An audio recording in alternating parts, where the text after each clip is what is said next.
Kalau kasus dari Indra Bekti, terlepas masalah perilaku suaminya, mohon maaf Uma sebutkan, terlepas masalah perilaku Indra Bekti itu di luar wewenang Uma.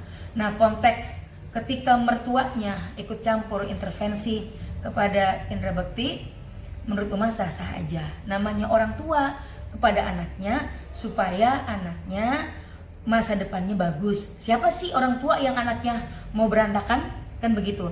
Tapi ngomong-ngomong soal rasa, Mbak Dila sudah berapa tahun kepada Indra Bekti. Nah, beliau yang bisa menentukan untuk maju atau mundur.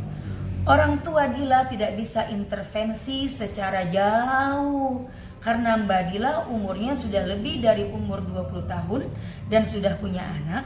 Mungkin kebijaksanaan untuk meminta pendapat itu boleh-boleh saja. Kalau untuk minta restu, kalau menurut Uma nggak usah. Gitu.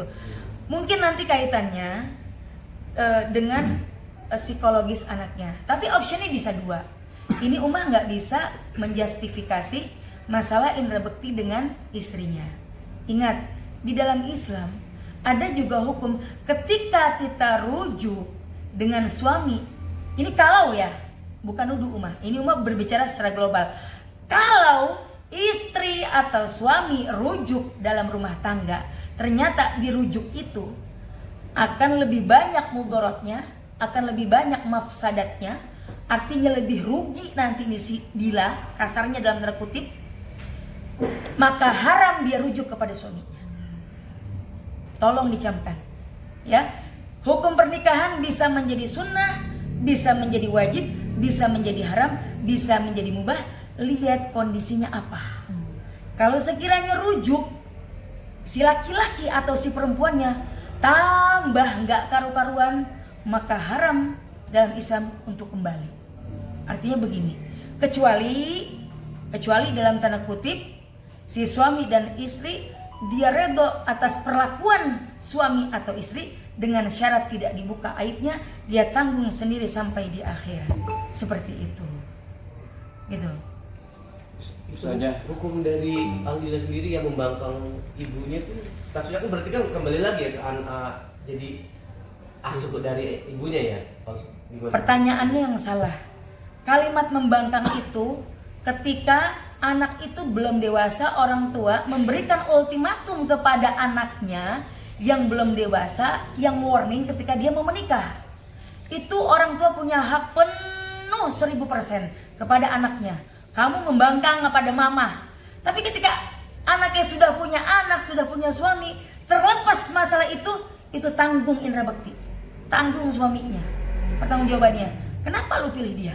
Nah, ketika anaknya sudah menikah, ya kan? Itu sebetulnya sudah di luar konteks intervensi ibunya Dila. Cuman kebijaksanaan. Nah, dari anak, bagaimana menyikapi seorang ibunya? Ibunya warning, boleh-boleh aja. Gitu loh. Kalau ngebangkang, dalam konteks apa? Ketika Dila menikah dengan Indra Bekti, angkatuka wa zawajtuka, apapun kondisi Indra Bekti, itu udah di luar konteks. Yang menanggung dia dunia wal akhirah. Gitu loh. Terlepas kita tahu ya dalam tanda kutip, misalnya nih, gitu loh. Ya udah oke. Sorry. Jadi secara global, terlepas suami, pekerjaannya, kondisinya, secara psikologis, itu sudah tanggung jawab berdua. Option yang ketiga, Mbak Dila ini pahalanya besar banget. Kenapa? Kalau dia bisa sabar yang pertama, menjadikan dia sabar atas dirinya, berdampingan dengan suaminya. Yang pertama nih pahalanya Masya Allah. Yang kedua, memberikan pencerahan di dalam kehidupan suaminya. Dalam tanda kutip, dia bisa membimbing, bisa menjembatani, bisa mendampingi kehidupannya, dan akhirnya menemukan sebuah cercah cahaya yang bisa bahagia dunia wal akhirah. Berapa banyak pahala yang bisa diraih oleh Mbak Dila sendiri. Itu tidak ada yang tidak mungkin. Semua pasti mungkin selama ada niat, selama ada ikhtiar. Kita ketahui bersama Rumah tangga itu ibaratnya seperti kita naik perahu di lautan, tidak mudah. Apalagi beberapa, walaupun semuanya pasangan kita banyak kekurangannya, ini ditambah lagi kekurangannya banyak begitu kan. Nah, diuji nih kesabaran seorang istri, harus sabar. Apalagi istri udah tahu nih kejelekan suami nih secara global. Oh, udahlah, ini sudah takdir saya, sudah menjadikan garis hidup saya mau mendampingi dia apapun yang terjadi. Jangan dibuka aib suami. Walaupun ibu saya tahu, keluarga saya tahu, tetangga saya tahu, orang dunia tahu, nggak jadi masalah. Kalau dia mau sabar, mau mendampingi dan menjadi orang yang sukses, yang lurus, ya kan, sama seperti yang lainnya, dan apa yang diinginkan Mbak Dila itu Masya Allah pahalanya seperti istrinya Fir'aun, Siti Asia, seperti itu saja. Ini prakteknya untuk menghindari zina nggak sih Mbak, dalam arti pengen rujuk ini? Karena ada statement bahwa Adila untuk pengen rujuk itu untuk menghindari perzinahan. Oh begitu. Kalau masalah perzinahan ya bisa-bisa aja. Karena begini, jangankan orang cerai, orang yang nggak cerai berumah tangga aja sekarang dari zamannya digital, ya kan. Dulu telepon pakai kabel yang kayak Indomie. Sekarang milenial, dulu nggak ada WhatsApp, ya dari digital, terus kemudian milenial, nanti zamannya Gen Z kan, kita nggak tahu. Kita kalau mau selingkuh di misbar, ngajak ke danau, ya kan. Sekarang selingkuh udah keren banget, nggak usah ke misbar, di HP tinggal klik gitu kan. Sampai heboh kemarin artis pakai aplikasi yang warna hijau, siapa yang tahu? Keren banget gitu kan. Kita muka datar padahal lagi cengar-cengir. Itu tuh sekarang tuh nggak bisa gitu ya. Cuma Allah yang bisa ngelihat. Nah, ngomong-ngomong soal zina, kalau memang untuk menghindari zina ya nggak apa-apa, bagus gitu kan. Cuman kalau sekiranya rujuk, si istri nanti tertekan, masa depan kacau, nggak usah takut akan rezeki Allah. La tai'asu ilallah. Kalimat la tai'asu ilallah, jangan pernah putus asa kepada Allah. Ummah hanya memberikan menu option, ada 2. Yang pertama, silahkan teruskan rumah tangga. Ingat, jangan dibuka aib keluarga. Istiqomah, tawakal, berserah diri kepada Allah, fokus, niat karena Allah dan bukan karena yang lain. Itu yang pertama.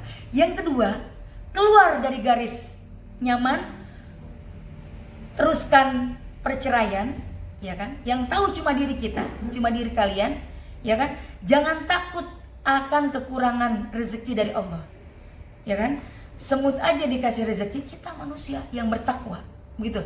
Kalau sekiranya rujuk akan lebih banyak mudaratnya, lebih banyak susahnya, kenapa harus takut? Rezeki dari Allah, bukan dari suami, bukan dari orang tua, itu loh. Yakin, jangankan kita, mereka di sana yang tidak sefaham dengan kita, yang tidak seagama dengan kita, ya kan? Makhluk yang melata dikasih rezeki sama Allah. Jadi optionnya 2, jangan pernah putus asa dari sisi kanan maupun sisi kiri, seperti itu.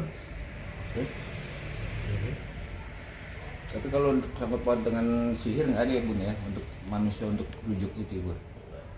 Sihir. Ngomong-ngomong soal sihir,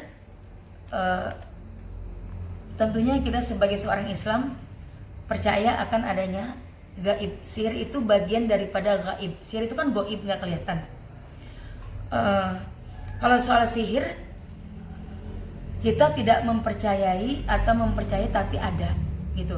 Terlepas masalah itu, ya kita pasrah sama Allah lah. Jangan terlalu konteksnya mau rujuk itu karena disihir, gitu kan?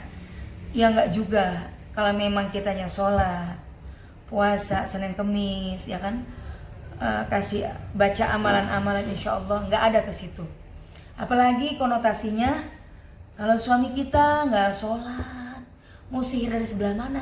Terus istrinya sholat, pakai jilbab, soleha, mau dari sebelah mana? Gitu loh, terlalu jauh rasanya. Kalaupun iya, ya serahkan kepada Allah, minta, insya Allah khair, sholat duha, sholat tahajud, banyak amalan-amalan, bacaan-bacaan yang bisa merontokkan sihir baca hizib bahar, hizib nasr, ratibul hadad dan lain sebagainya. Begitu. Nih, kalau misalnya rujuknya itu dengan syarat atau dengan perjanjian itu masih sah atau bisa? Rujuknya dari pihak laki-laki apa perempuan? Dari pihak perempuan? Dengan syarat? Iya, atau dengan ada perjanjian gitu? Boleh-boleh saja, itu namanya perjanjian dua orang manusia. Kalau sama-sama ridho nggak masalah. Artinya begini, ya oke, aku mau rujuk dengan syarat kamu begini-begini. Kalau si suaminya ridho, mau, nggak apa-apa. Atau sebaliknya, suami mau rujuk kepada istrinya, saya mau rujuk sama kamu dengan syarat kamu nggak boleh keluar begini-begini. Kalau istrinya ridho, mungkin dia habis ribut nih, terus kemudian cerai, dia mikir, oh ya ternyata kalau dihitung-hitung 7 kali lebih enak suami saya, walaupun dia kurang misalnya, walaupun dia, kita nggak tahu nih, impoten, ternyata dia lebih banyak sayangnya sama saya. Tujuan orang beda-beda. Ada orang yang lebih asyik masalah finansial, masalah itu nomor 2. Ada orang finansial nomor 3, masalah itu nomor 1. Tergantung. Kita nggak bisa memukul rata semua rumah tangga, nggak sama, gitu loh. Setiap rumah tangga ada yang berantem nih suami istri, dikasih es krim udah, istrinya udah kelepek-kelepek. Ada yang maunya dirayu, ada yang mau dikasih dibeliin emas, kan begitu, macem-macem. Jadi kayak begitu. Kita nggak bisa memukul rata semua rumah tangga. Tapi Uma nggak percaya kalau orang bilang, Uma saya nggak pernah berantem, bohong, dusta. Semua orang masih berantem, cuman kadarnya beda-beda. Ada yang lempar piring, ada yang diem-dieman, gitu. Kadarnya beda, tetap berantem, bohong, dusta. Kalau nggak berantem bukan manusia, nggak ada, bohong banget. Walaupun ustazah berantem, begitu.